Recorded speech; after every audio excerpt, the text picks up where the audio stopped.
ഈ നമ്മൾ സ്കൂളിലൊക്കെ പഠിക്കുന്ന സമയത്ത് പറയും ഈ സൈനും കോസും ഒക്കെ എന്തിനാണ് പഠിച്ചതെന്ന് അറിഞ്ഞൂടാ, ഒരു ഉപകാരവും അതിനെക്കൊണ്ടില്ല എന്നൊക്കെ പറയാറുണ്ടല്ലേ. എന്നാൽ ഈ സൈനും കോസും ജനിച്ചത് എവിടെയാണെന്ന് അറിയാമോ? അത് ഭാരതത്തിലാണ്. സ്കൂളിലും കോളേജിലുമൊക്കെ സൈൻ കോസ് തുടങ്ങിയ ട്രിഗണോമെട്രിക് ഫംഗ്ഷനുകളെ കുറിച്ചൊക്കെ പഠിച്ചവരാണ് നമ്മളെല്ലാം. പക്ഷെ ഇതെല്ലാം ഭാരതീയരുടെ സംഭാവനയാണെന്ന് എത്ര പേർ മനസ്സിലാക്കിയിട്ടുണ്ട്, പഠിച്ചിട്ടുണ്ട്? പോട്ടെ, എത്ര ഗണിത അധ്യാപകന്മാർക്ക് ഈ കാര്യം അറിയാം? സൈൻ കൊസൈൻ എന്ന പേരുകൾ എങ്ങനെ ഉദ്ഭവിച്ചു എന്നെങ്കിലും അറിയാമോ? ഞാൻ അഥവാ കോഡിൻ്റെ പകുതി എന്നർത്ഥം വരുന്ന അർദ്ധ ജ്യ ആണ് സൈൻ ഫംഗ്ഷനായിട്ട് മാറിയത്. കോടി ജ്യ കൊസൈനായും മാറി. എങ്ങനെ എന്ന് പറയണ്ടേ? പറയാം. അർദ്ധ ജ്യ എന്നതിനെ ചുരുക്കി ജ്യ എന്നാണ് ഹിന്ദു ഗണിതശാസ്ത്രജ്ഞന്മാർ വിളിച്ചിരുന്നത്, പറഞ്ഞിരുന്നത്.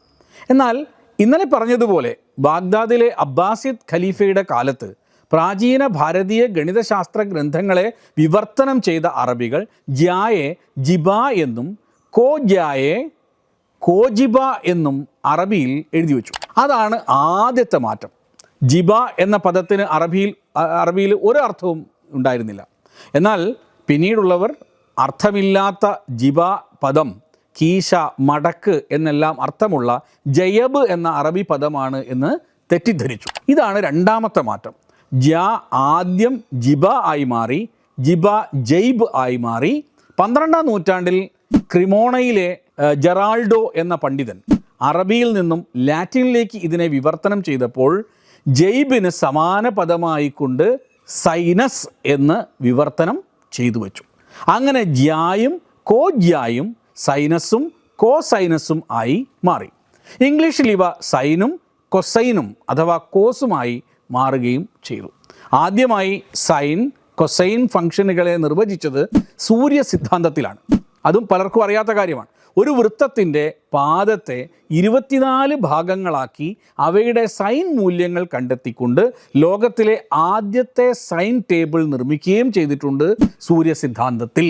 അതും പലർക്കും അറിയാത്ത കാര്യമാണ്. സൈനും കോസും മാത്രമല്ല, ടാൻജൻറ്റ് ഫംഗ്ഷനും ഭാരതീയരുടെ സംഭാവനയാണ്.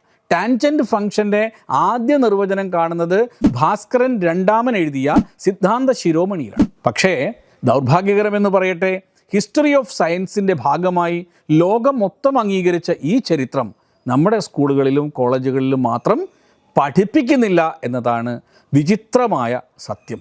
ഇത്രയും പറഞ്ഞുകൊണ്ട് എല്ലാവർക്കും ഒരു ശുഭദിനം ആശംസിക്കുന്നു. നല്ല നമസ്കാരം.